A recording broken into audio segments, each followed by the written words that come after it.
Council, our revised agenda, we have several presentations tonight.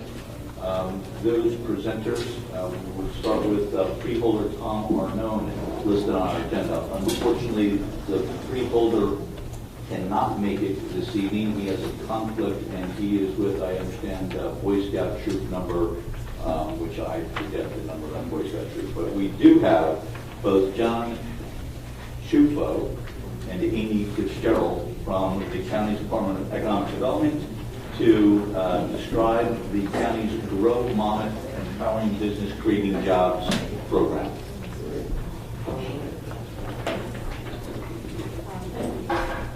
Stand here so we can try not to have our backs We have actually a speaker. John, is this speaker up back here? Amy, perhaps you want to just speak at that mic. It would probably be the easiest.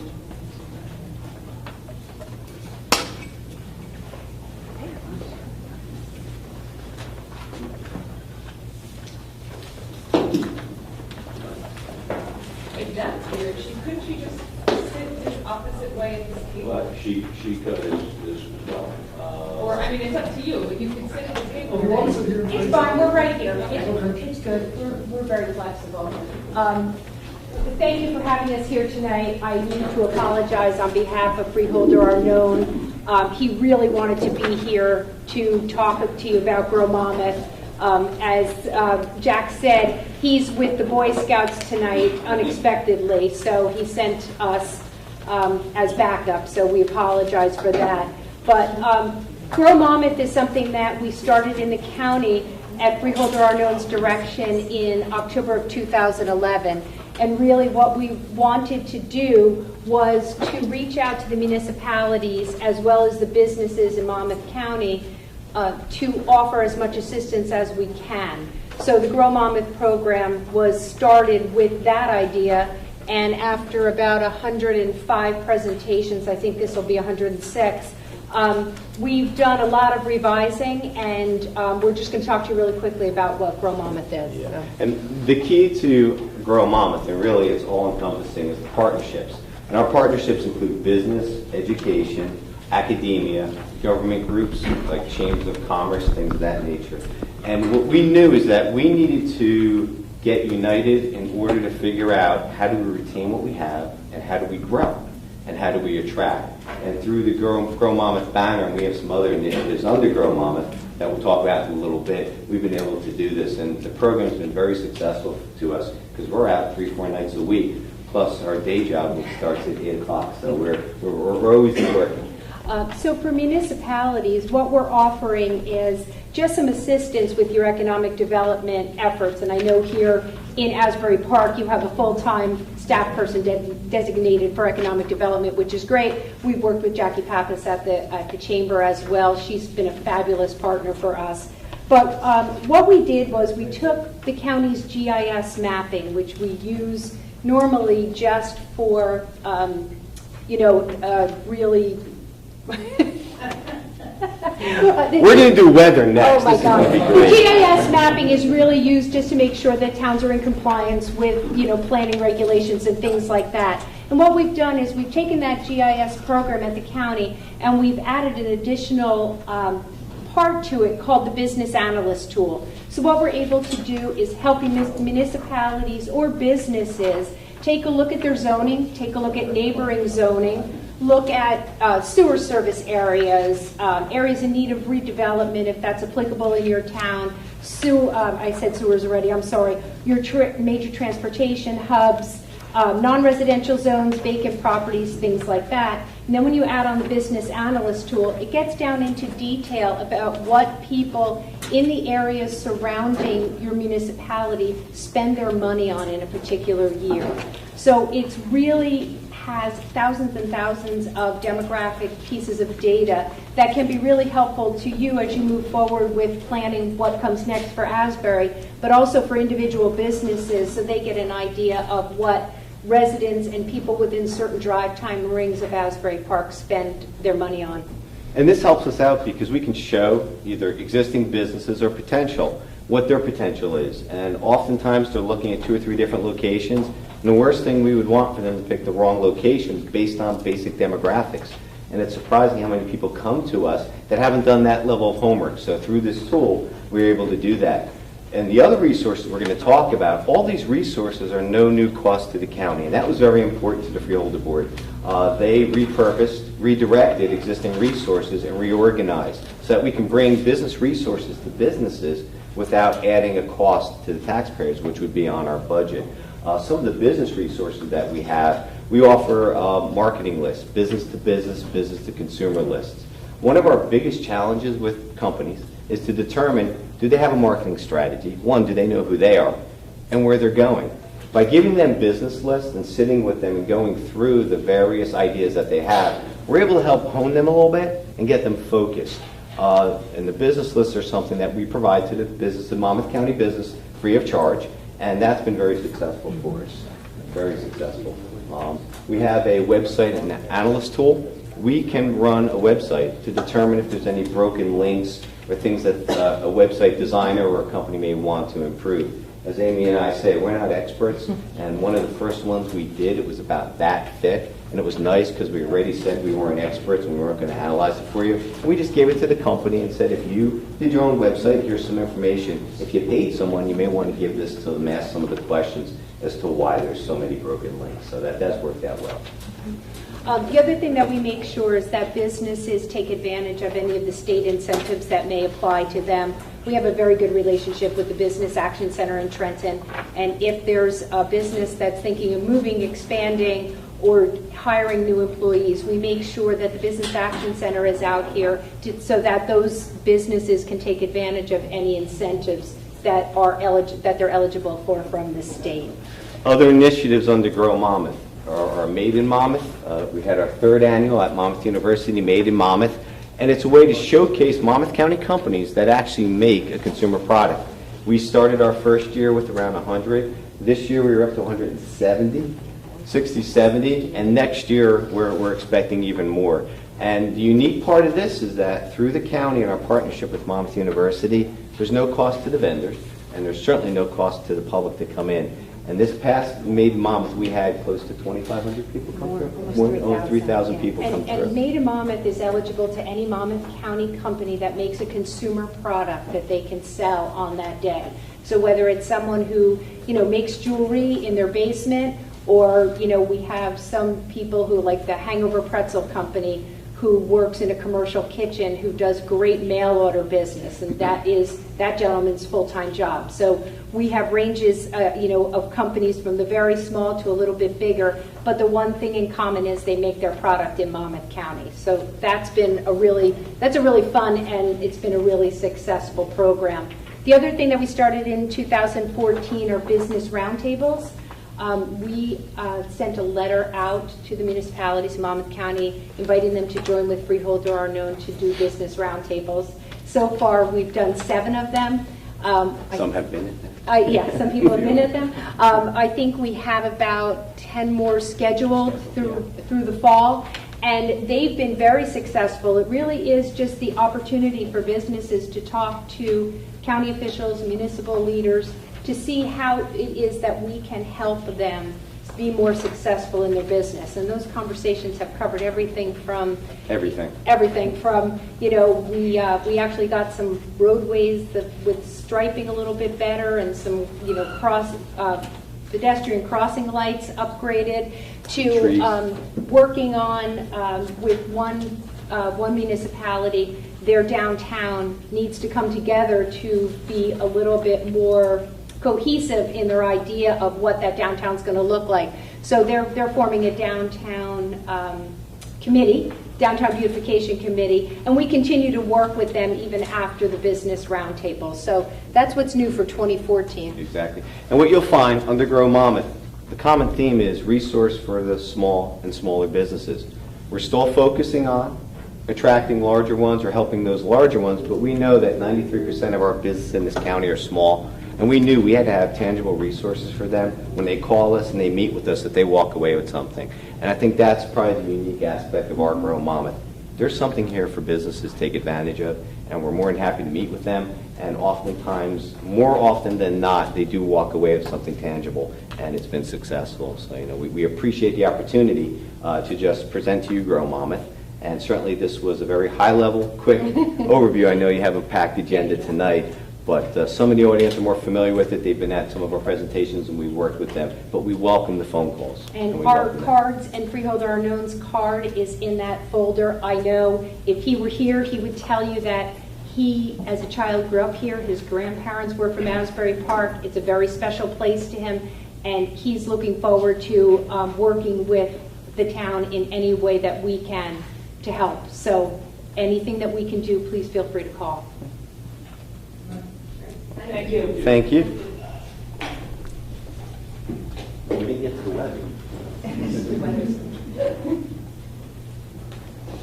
The next item, or the next presenters actually, will be Don Samick and the Michaels Group. There is resolution item B, which is an action item tonight, which will be explained by Don and members from the Michaels Group and their professionals.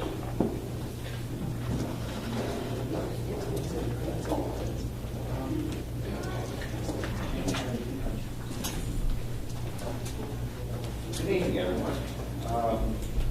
Very happy to be here to talk about this particular item. Michael's Development Company, who you selected as one of the redevelopers for Springwood Avenue, is moving forward with their development plans. They will be applying for financing under some available Sandy funds, as they're called. It's a program available through the New Jersey Mortgage Housing and Finance Agency. There's an application deadline. I believe it is now early November. And in order to apply, you need a redeveloper agreement, you need site control, and you need all your site plan approvals in place. So we're looking forward to moving this quickly and getting everything all in place. Get the funding. This puts us in line for a construction start in 2015, which of course we're all very eager to see. Tonight with us we have Jim Gillespie to my right, and then Rhonda Coe, and to my left is Karen Nichols, and they're each going to explain a bit about the project. We're also here, I just want to go through this a little bit later, but as the project has evolved, it's become evident that some minor amendments to the redevelopment plan should be considered as an even better project. For the amendments, I'm happy to say support the goals and objectives of the redevelopment plan rather than take them away. All the core principles are intact, and nothing has changed with the direction we want to go in. So with that introduction, I'm going to go first to Jim, I believe. So Jim Dawson, start here. Good evening. It's a pleasure being here. My name is Jim Dawson with Michaels. Since our selection last year, the team has been busy working. About the same time that we were selected last year, the state was awarded the first tranche of Hurricane Sandy funds. Unfortunately, as of this year, there are very tight timelines, and we simply did not have enough in place to go after that funding. The state has issued a second round, and we're hoping to be able to get things in place so that we can go after that money. Our first phase project will be comprised of 64 units, 1, 2, and 3 bedroom units. And we're looking, as Don said, to get things in place so that we have construction start next year. The phase 2 project will follow next year on the Gateway parcel. So at this time, I'd like my co-developer, Rhonda Coe, tell you a little bit more about the Sandy funds. $190 million has been set aside under the second tranche of Sandy funds. You're on. Yeah, I don't think so. $190 million, is that better? Yeah. $190 million in Sandy funds have been made available through the New Jersey housing and mortgage finance agency. And of that, approximately 52% has been set aside for Monmouth and Ocean County. The application process is geared towards 9 communities, and Monmouth and Ocean County is a priority for HMFA. In addition, the application process is also skewed to those communities, so that projects within municipalities such as Asbury Park and those counties will receive higher points because they are in those locations. So we are very, very confident that this project will receive the funding that's necessary. The application process is in 2 phases. The first phase consists of a resolution of need, site control documentation, development budget, and a description. That information is due September the 8th.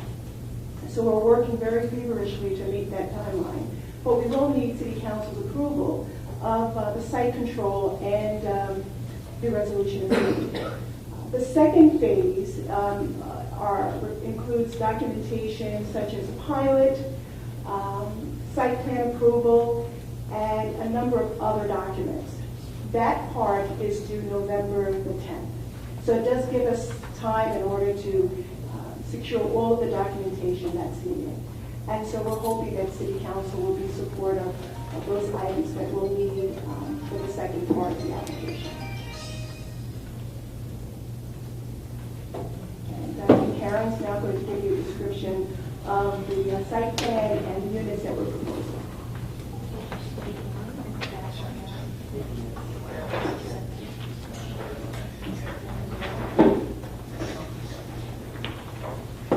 I'm going to tag team a little bit. I've got my partner Tony Morrow over here on the presentation board. My name is Karen Nichols. I'm a partner with KNTM Architects. Like I said, this is my business partner Tony Morrow, and we've just handed out to you smaller copies of what we have on the presentation board there, just so you can follow along with us. The overall project, as discussed, Michael's Development was awarded a designated developer for 4 main parcels spanning from Memorial Drive to just past Sylvan, and those are the rendered site plans that you see in the presentation board. To make it easy to know which site we're talking about, we've dubbed them buildings A, B, C, and D. So when I refer to C and D buildings or parcels, those are those particular blocks. The A block is on the corner of Memorial Drive and Springwood Avenue. It is located in the gateway zone, which is the zone for mixed use, retail, residential, commercial, buildings of 3 and 4 stories in height. That parcel at parcel A is being broken down as phase 2 of the project that Jen had discussed. And then the remainder of the parcels B, C, and D is what the developer is pursuing as phase 1 and constructing that all under one construction period. Parcel B is also located in the gateway zone. It is a mixed type, which is designated for mixed type use of residential and office type spaces and things of that nature. Parcels C and D are located in the residential zone, and that's strictly for residential townhomes, that style of development. So what we've developed here is we've further developed phase 2, which consists of B, C, and D, and how these buildings would look, function, in order to be able to put together a proposal and application for the funding that the developer was talking about.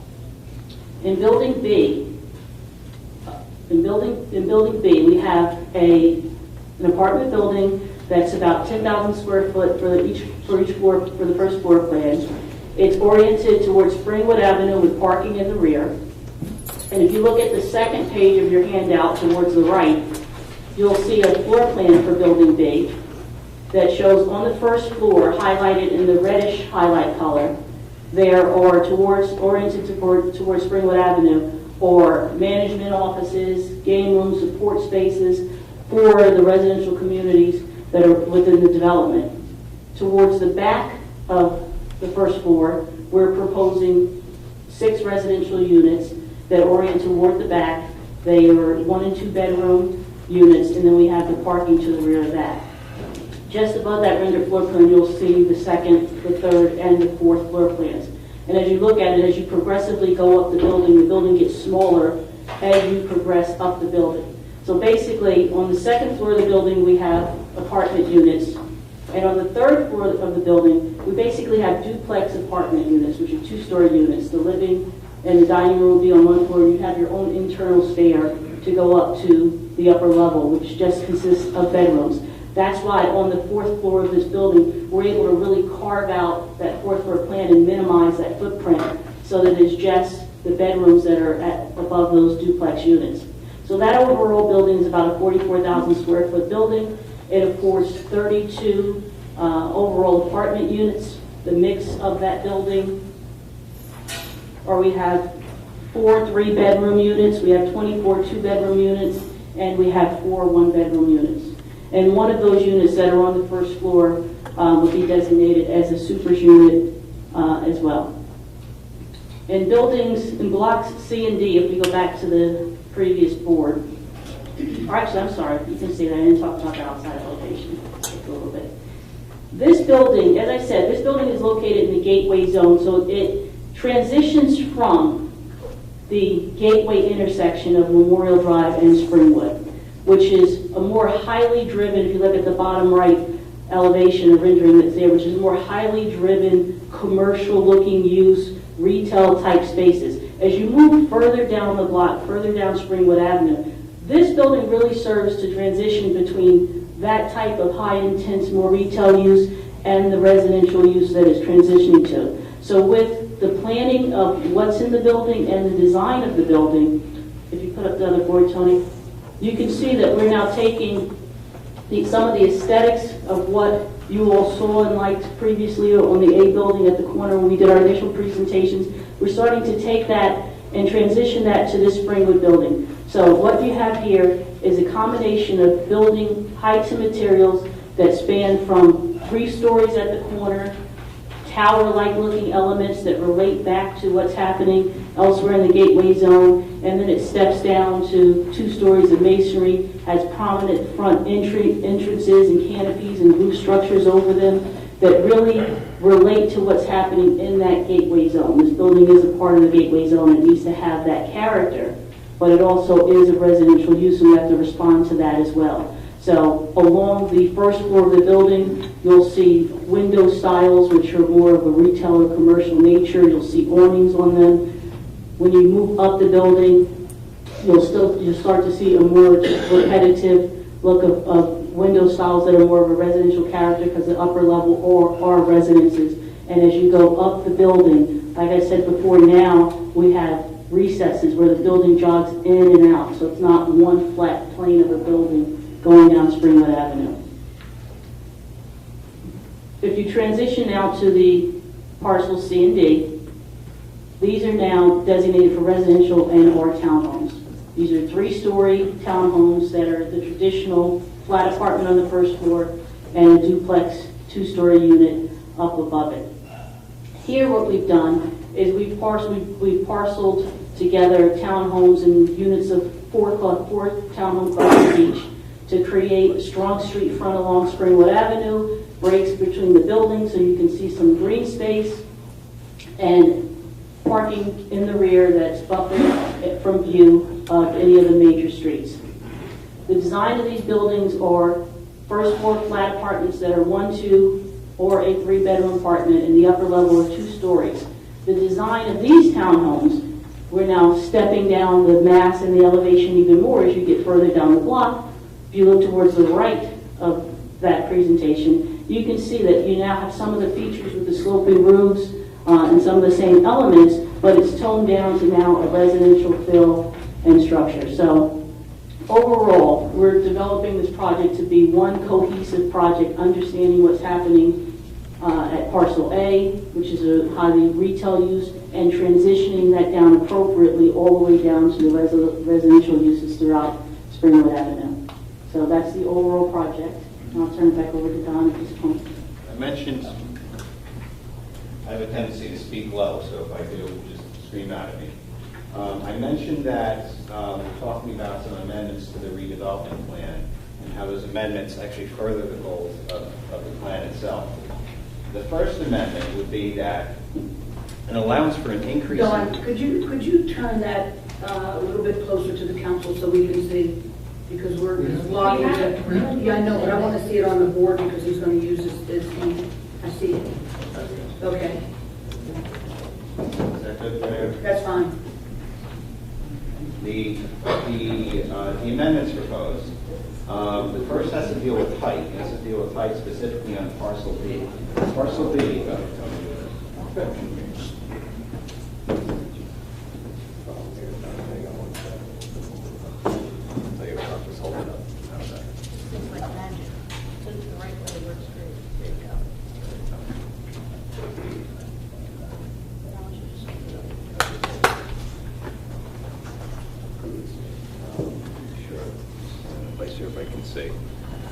First, the height on parcel B. Parcel B is part of this, what's called the gateway zone of Springwood Avenue. The gateway zone extends from Memorial Drive, heading west along the avenue to Sylvan.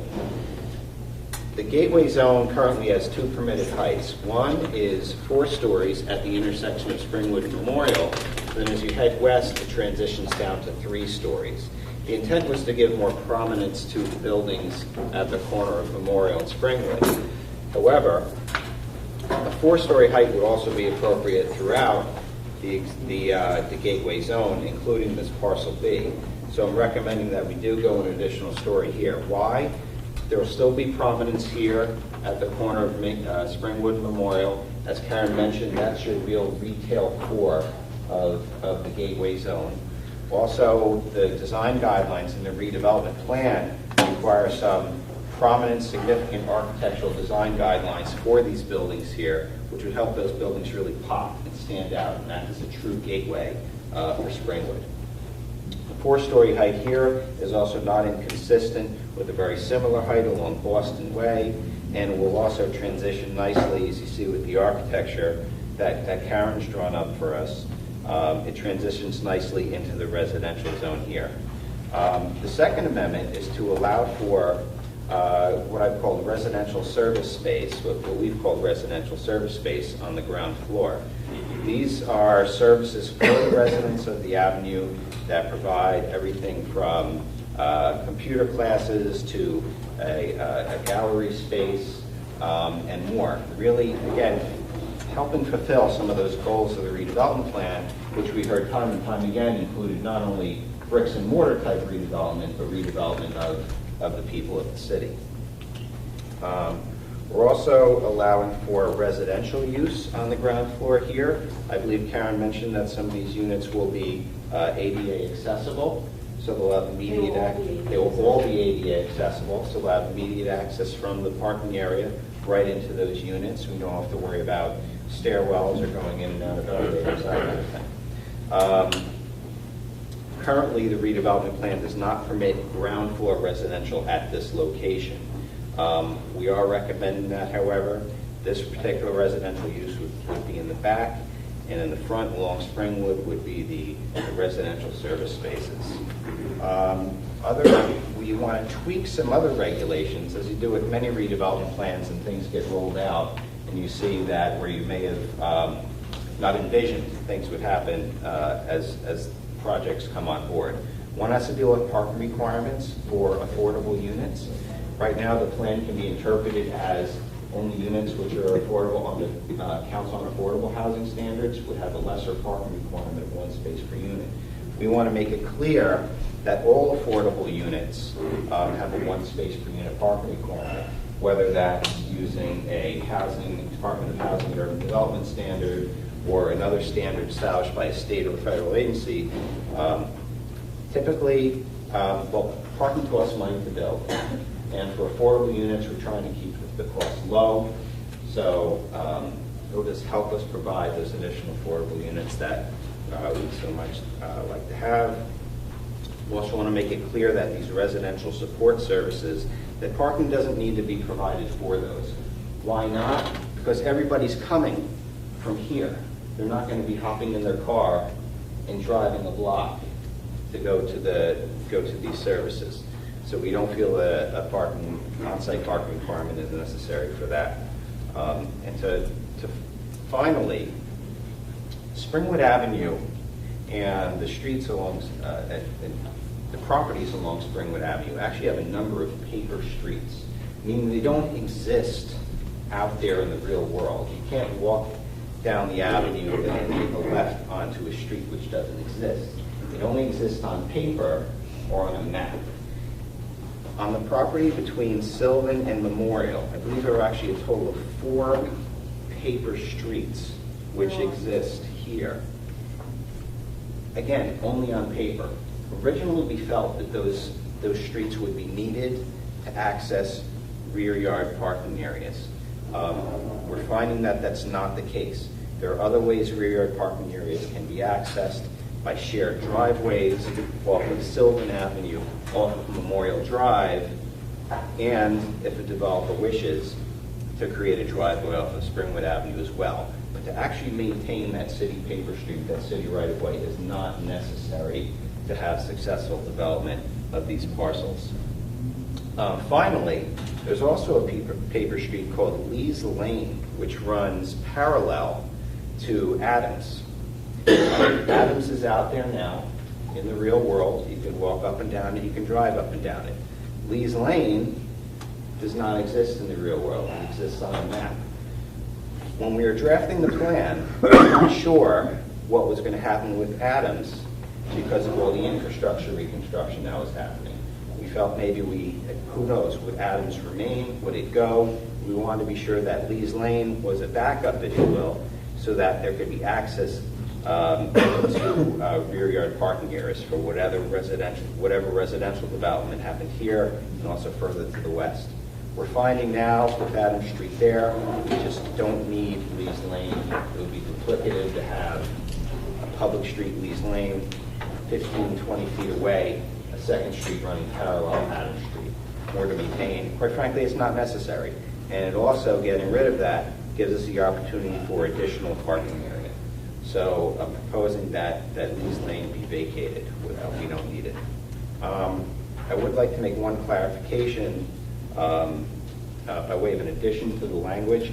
I want the amendment for this area, whereas it would permit ground floor residential and the residential support spaces, but also make it clear that whatever other uses are permitted in the gateway zone would still be permitted at this location. So we're not pinholing, you will, this particular site for just the residential service use or the residential uses. Just adding those additional uses to what's already permitted here. I think this is a good project. Very excited about it. As you know, we worked extremely hard on the Springwood Avenue redevelopment plan, and getting to this is very exciting for us. I think the Michaels project supports what we want to do on the avenue. And what I like about the Michaels project are those support spaces that we get, and there was something we liked that they told us when we were interviewing them, when they responded to our RFP. So I do recommend you refer these amendments to the planning board. Mr. Raffetto, I'd just like to make that one clarification. I'd like to get language on that. And that's really it. We're here for questions, of course. I've met with you guys several times. I just have one quick question. On the building B, why did you put the residential in the back instead of the services, but not have the residential in the front? Because it's important in that zone, in the gateway zone, to maintain the character of Springwood Avenue. You're going to have all retail throughout here and throughout this development with another developer, that type of use. So we felt it might not be appropriate to offer residential on the front of the building within that gateway zone. So it's going to look like, they'll look like a retail space. It will look like, correct. Right, thank you. And then also by providing it on the back of these types of units, because these are single, flat, 1 and 2 bedroom, smaller apartment units, we wouldn't want to have bedrooms on the front of the building as well. I have several questions. Number one, for anyone that happens to be here today, this presentation will be given this Saturday at 9:30 at St. Stephen's Church. One of the things I've requested, and I don't know if it's possible or not, that I'm sure there are many people that were not able to see some of the directions as to what is going to go on Springwood Avenue. So my question is there any way that you can get that on a DVD, these two pictures, so it will be shown on the big screen for Saturday? We already have it on the disc, and we just want to confirm that the TV is hooked up to some type of computer or something like that, and if it is, we put the disc right in.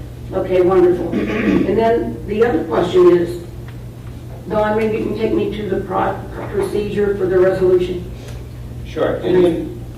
Sure. The process for amending the redevelopment plan, it's set out in state statute. By law, the planning board has to review and comment on any proposed amendment to a redevelopment plan.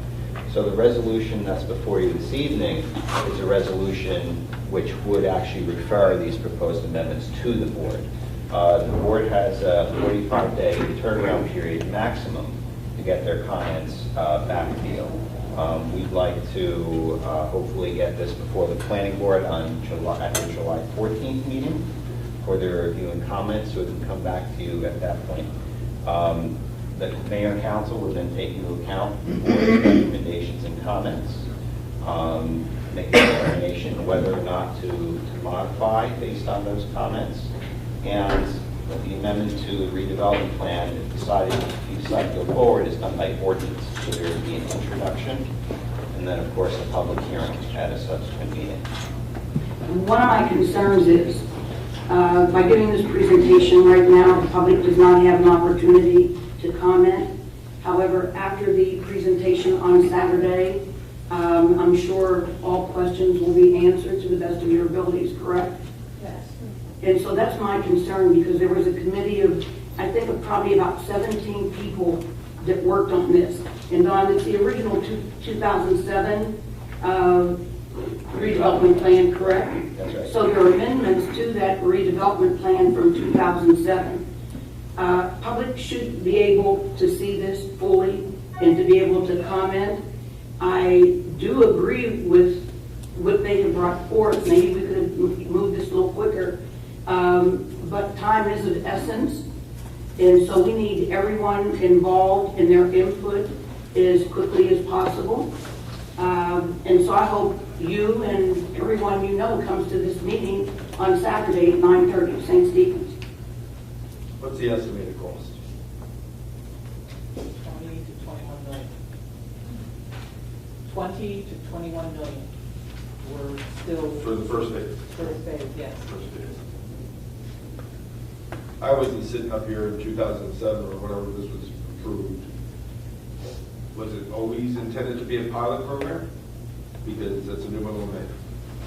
The pilot that I referred to, the payment of taxes, is required by our funders in order to ensure that the project remains viable throughout the occupancy. But was that made clear during the presentation when you were awarded the contract? I don't know. Yes, it was.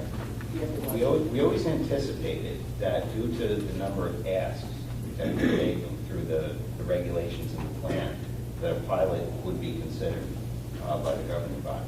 Be considered, but not necessarily get. Well, I mean, that's a policy call of you if you want to get the pilot. We always anticipated that yes, one would be needed to develop the plan. In order for us to secure the Sandy dollars and to receive funding that makes the most sense in terms of making sure the project is viable, we will require a payment of local taxes. So we are extremely hopeful that council will support that. Okay, who sits down and decides that? Not if it's going to be done, the parameters of that, not the planning board. No, I know that. Who and when? Well, the pilot would need to be in place prior to submission to HMFA, the application submission. So you're talking about prior to November. November the 10th, yes. And What city officials are involved with a new pilot? Typically, the city manager's office works with redevelopment council. In this case, it would be McManaman in Scotland, in negotiating the terms of the pilot, and then it would be brought to the governing body for consideration. Thank you. And just to be clear, the pilot is not a requirement of submitting for this funding for the tax credits, but it is such a highly competitive environment. Developers across the state will compete for these scarce resources. And so the state has set out scoring criteria. And so we could submit an application for these scarce resources, but we would not be competitive if we don't have the capital. I just wanted to clarify. Thank you. So this goes back to the planning board. The public has an opportunity to give input at that planning meeting. Yeah, the planning board has opened these planning member reviews up for public comment. It's been a policy. Okay.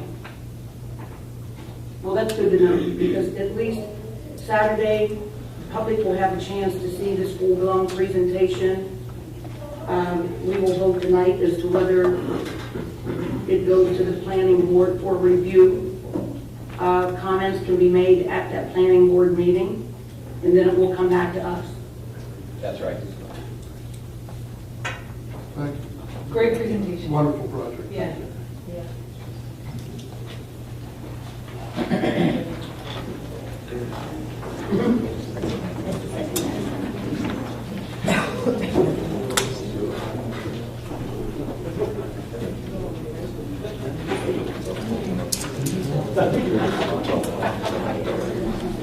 This evening, we also have Ramona Thornton from FBIG to make a brief presentation on the job training grant received from the Workforce Investment Board. Ramona?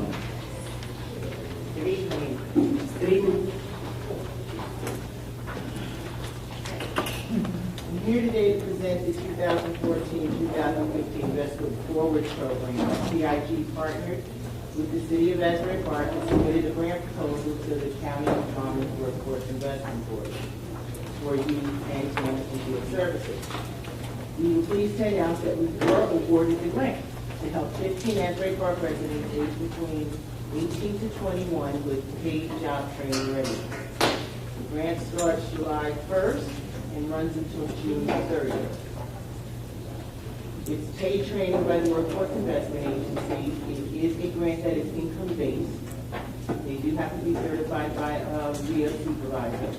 It will pay the individuals $8.50 an hour for a total of 360 program hours. But before they go into their paid training hours, they will get at least a chance to improve their basic skills, obtain their GED or HSE, which is a high school equivalency now that they've added, a credential for either a completion of a training program or an OSHA program, and the chance to explore internships and other careers within the city or around. Great. Yeah, a couple.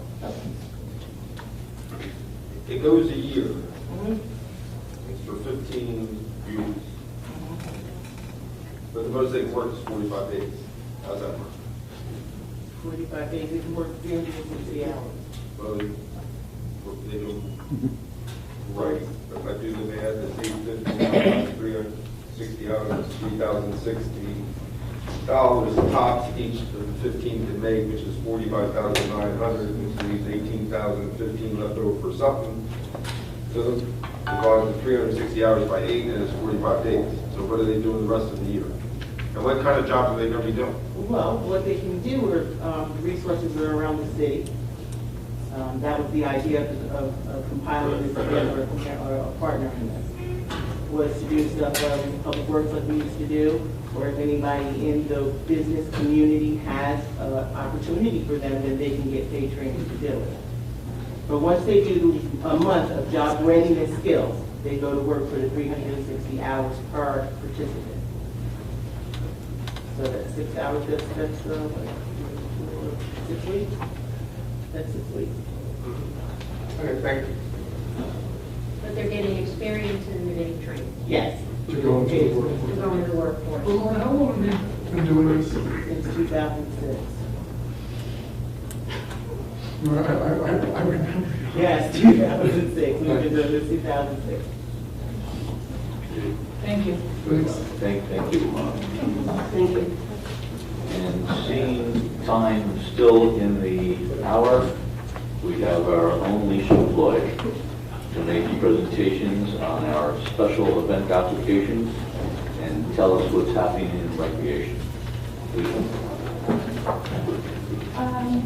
First of all, with regards to the special event applications, are there any questions? Yeah, I have a couple of questions. Okay. Should we race? And don't get me wrong, I'm excited about the possibility of canoe races, but booze and canoes. So I just wanted to make sure we have some sort of like, there's something in place that indemnifies the city from anything happening, right? Absolutely. And they sign that and all of that first. And they'll provide the city with insurance and indemnifies us. That was it. Yeah, the police have signed off on that one. They will be, yes.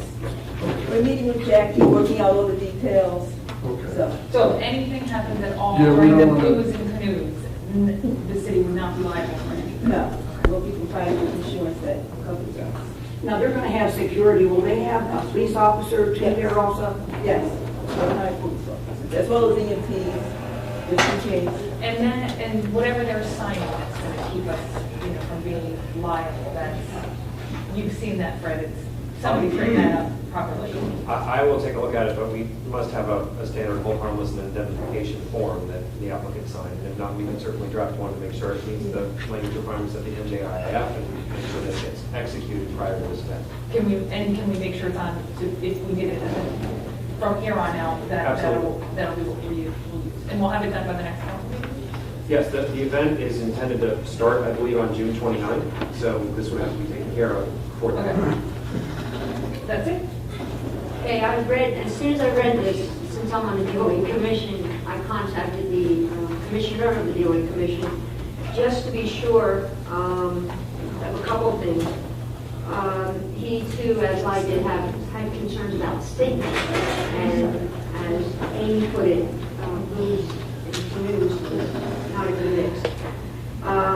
So that's one thing they wanted to make sure of, and also they wanted to put in a floating dock, which is fine as long as it's against the wall, but they cannot impair in any way any waterway, so that other boats cannot go or move freely.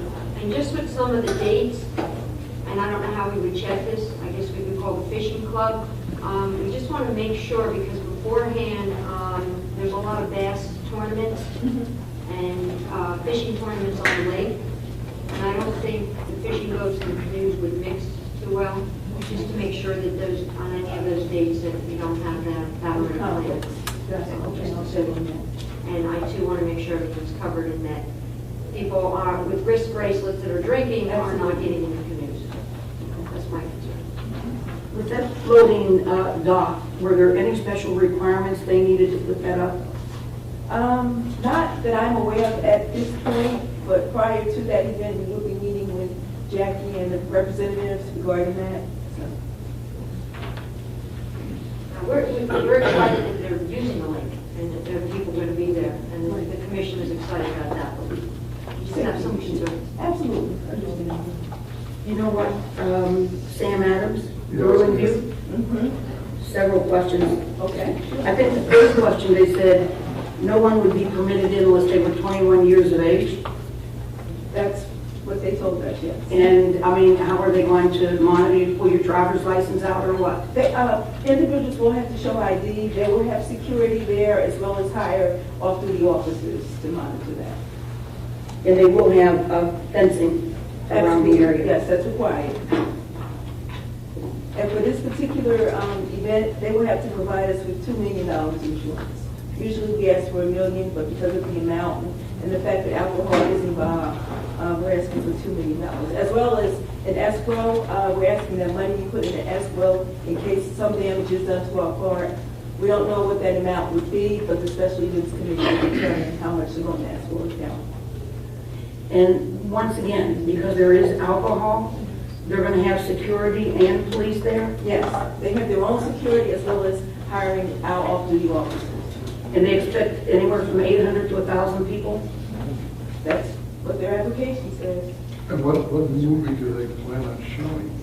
I believe the movie, Wedding Crashers. Movie Crashers, yeah. Wedding Crashers. Oh, Wedding Crashers, Wedding sorry, sorry, no, that. The edited version, All right. I'm told.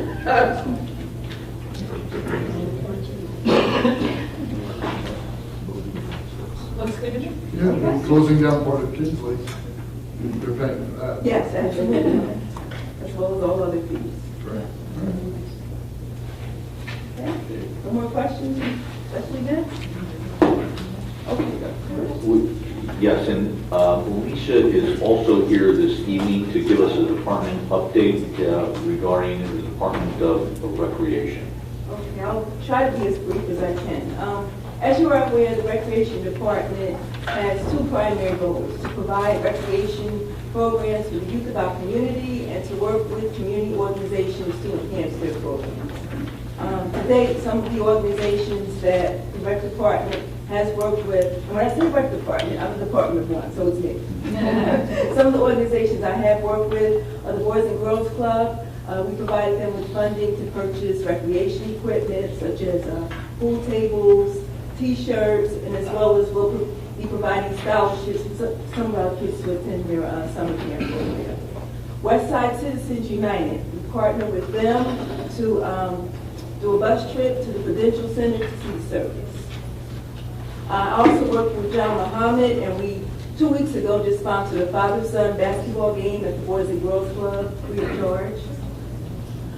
Funding is provided to Pop Warner and Little League, and it should be noted that without funding from the Rec Department, neither one of those programs would happen, so they're really dependent on our funding to make their programs a reality. Also, we work with the Board of Ed to provide tickets to a WNBA game for the high school girls basketball team. I work with PAL to provide uniforms for their youth program, as well as hiring 2 youth employees for the summer program, trips, and also with National Night Out, we provide funding for that. And we also provide funding for specialized sports camps. We send some of our kids to basketball camps, baseball camps, that type of thing. As far as the rec programming is concerned, right now, since this is summer, we're providing a soccer league is offered, a track program, junior lifeguard program, a basketball league at Prospect Courts, as well as a basketball training program, wrestling, swim lessons, summer recreation program, and our water park is open daily from 12, well, one school closes from 12 noon to 8 p.m. Our fall and winter programming includes volleyball, tennis. We have a sister-to-sister mentoring group at the middle school, as well as a boys to men mentoring group at the middle school. We also do an after-school recreation program at Thurman Marshall. Our year-long programs are a karate program, which is held at the VFW every Tuesday and Friday, as well as our boxing and fitness center, which is located above the public maintenance department, and that facility is open every day from 4 to 8 p.m. In an effort to raise funds, one successful thing that the rec department has done is a golf outing. Our first golf outing was done in 2012, and that was spearheaded by, at the time, Councilman Kevin Sanders, and we raised about $10,000. We will be doing that golf outing again this year on August 14th, and we hope that it will be a profitable fundraiser as well. In conclusion, I just want to say I am grateful to members of our community who are willing to sponsor kids and donate money to recreation. Just today, I had a parent call me. She was unemployed, and she really wanted her kids at summer camp. As soon as I hung up from her, a gentleman came up, gave me a $200 check, and he said he wanted to sponsor 2 kids for summer camp, so it worked out perfectly. So we do have members of our community who support the recreation department, and for that, I'm grateful. So that's a brief overview of recreation. Thank you. Thank you, Alicia. Thank you. Alicia, thank you. Yeah, thank you for what you do. Thank you. I tried. You guys gave an excellent presentation Saturday on spring, I think. Jordan Yes. has it down pat. Yes, he does. He was amazing people with everything we offer, because we don't advertise it good enough. Maybe that's the only thing we're not doing good. Like, we don't let everybody know what we're doing. Right. We are doing a lot, I think. Okay, thank you. That concludes presentations for this evening.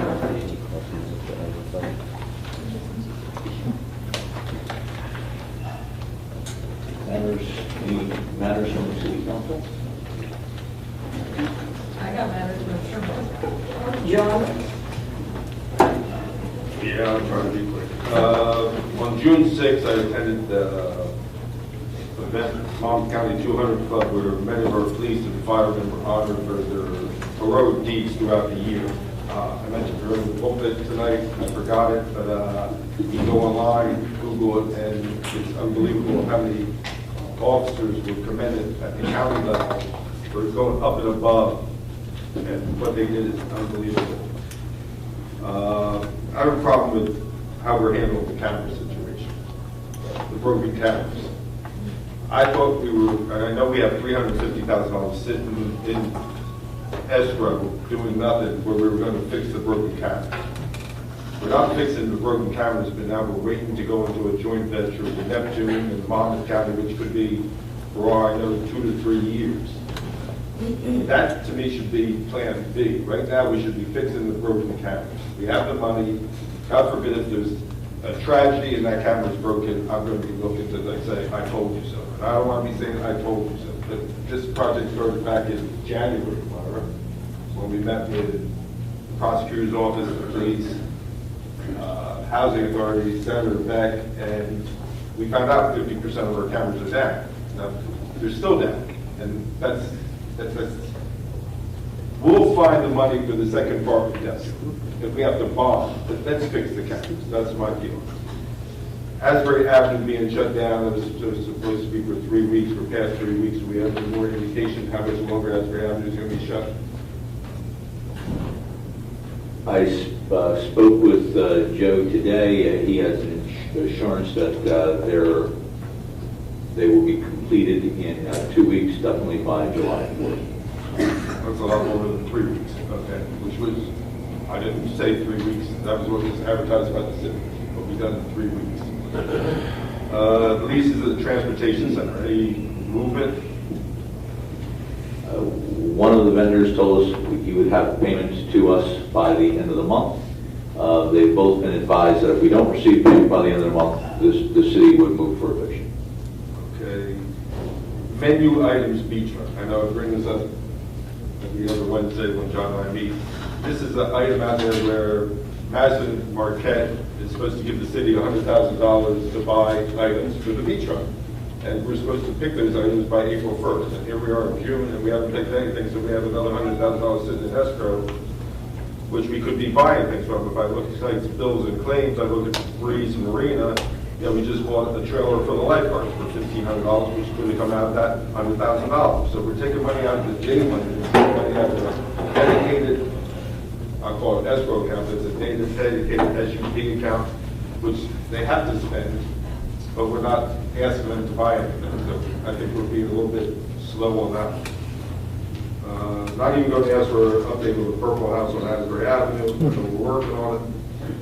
But going to ask for an update, and as much as Amy said before, Jerry Bruno, one of my best friends, is beating me up over the head. What the heck's going on with the footbridge?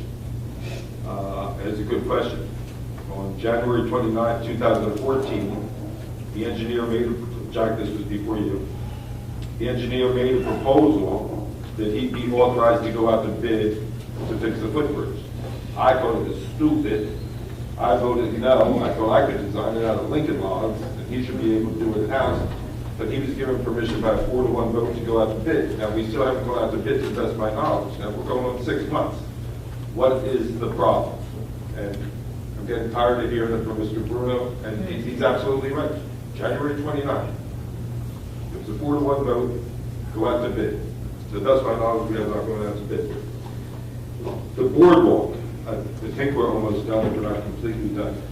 When that punch list is done, we have a punch list and a checkout and everything, and how much we're going to pay them in total, and how many extra days they're going to get, blah, blah, blah.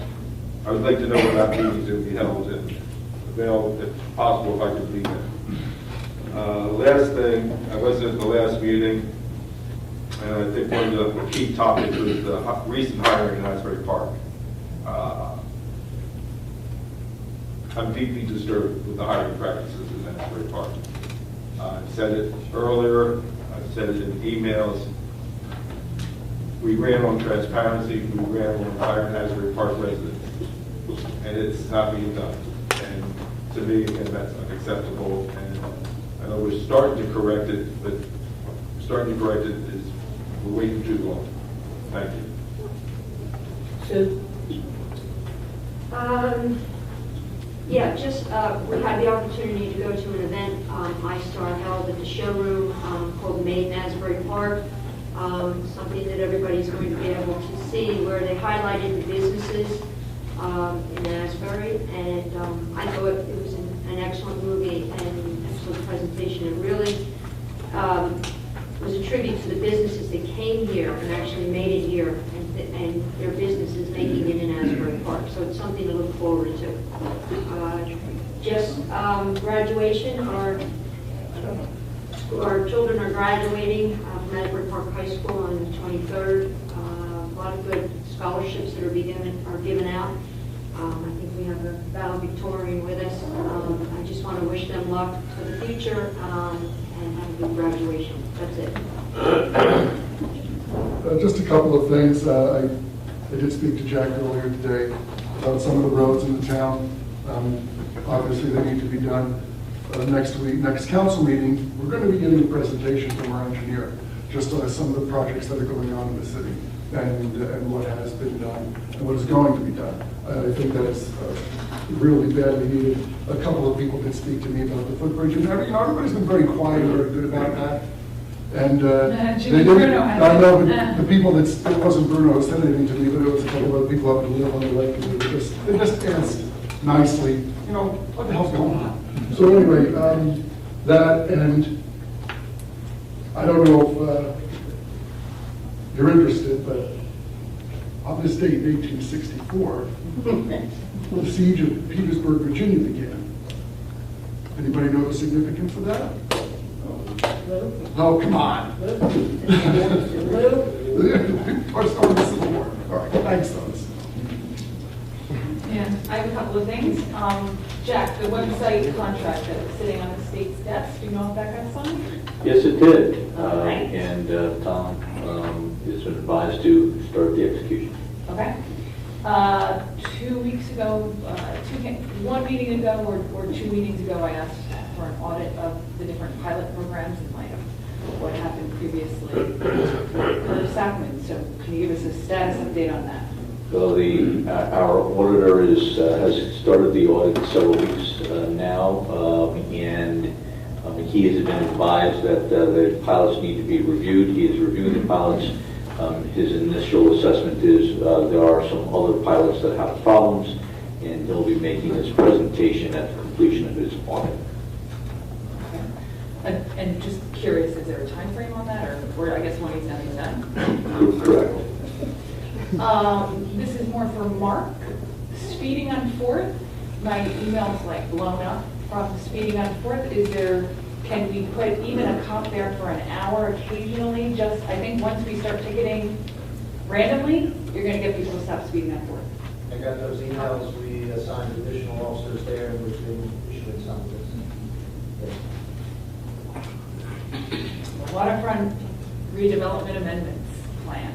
So I know John Moore asked for a presentation that we were going to line up. Is there a date on it?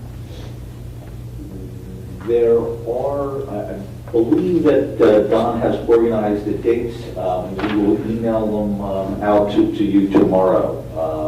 We were going to first start with a meeting to City Council in a closed session, and then we were going to have a public session the next day, and then a presentation at a City Council meeting. So we will have, I believe, they are all scheduled for the first and second week in July. So the same with everybody else with the footbridge. If Joe Kuna could give us an update on that when he does his DPW department update. And what can't wait until he does that is the painting of the parking spaces. You can't even recognize the numbers by Porta on Kingsley. So if you could, reach out to him and step those efforts up in whatever way we need to step them up to get the parking spaces repainted. Very good. This is probably more Tony than you, but can you do a 10-second, 15-second update on the Green Acres application? We're meeting on Friday.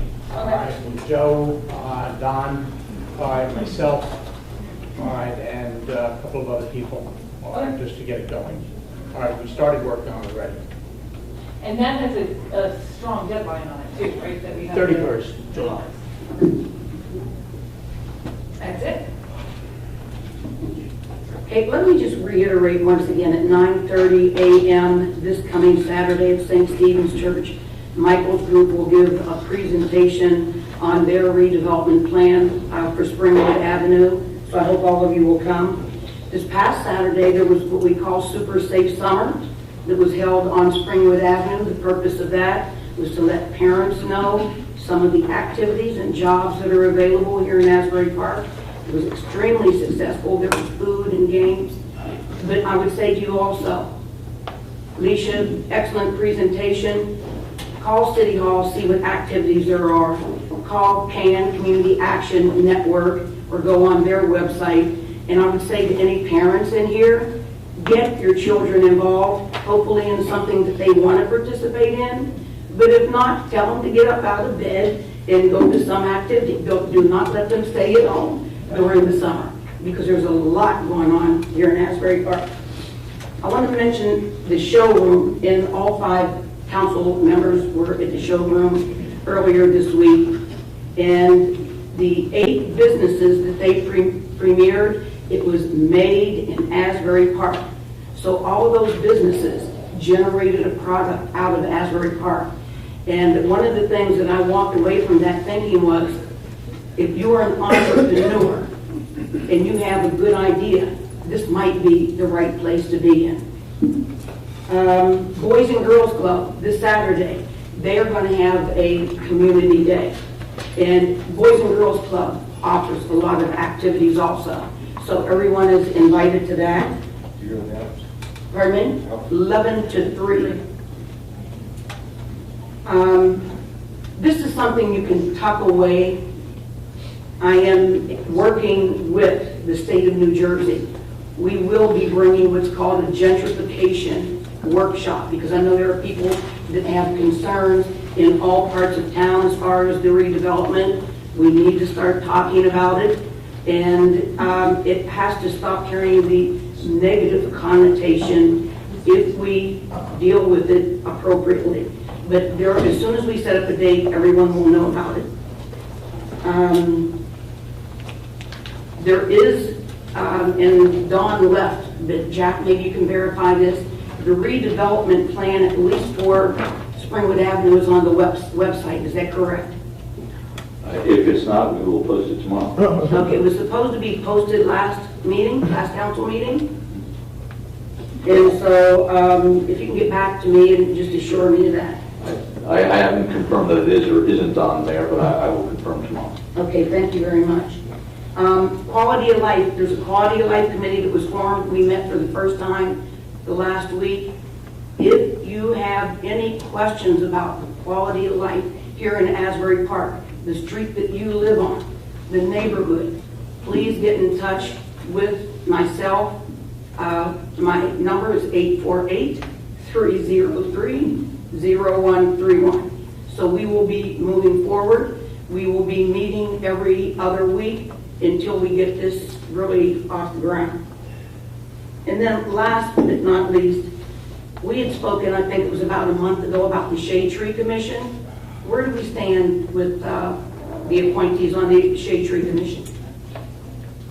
I have forwarded a letter to the clerk and made appointments to the Shade Tree Commission. I I will forward that. I imagine the clerk will have it on the agenda for the next meeting as correspondence received.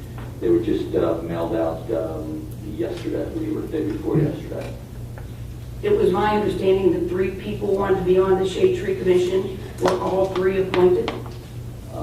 There were 2 individuals who were previously on the commission reappointed, and 1 individual who lives, I forget her address and name.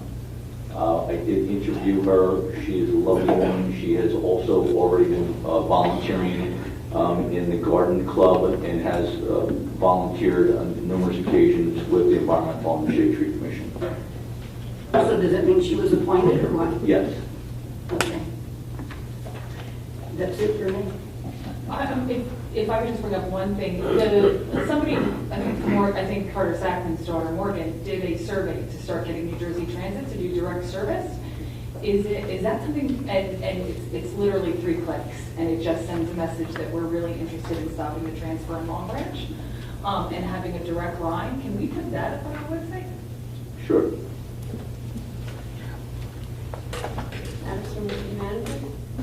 I only have one, Council. I've been asked by Reverend Johnson, who would like to continue the bus tour as we did on the west side, on the east side, and he has given me a couple of dates, June 24th or June 25th.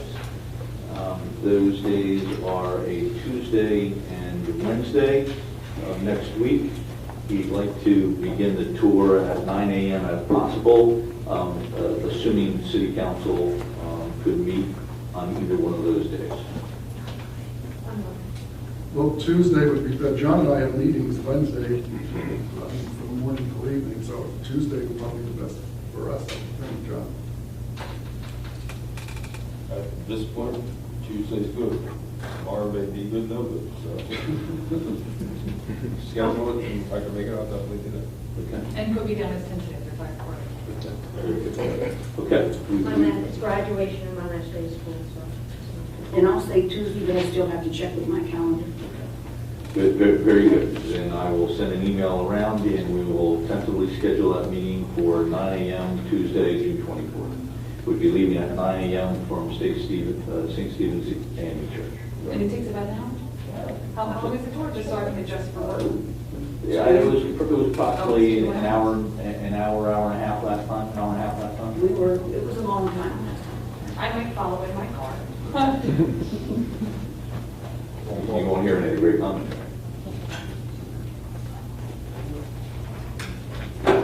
Fred?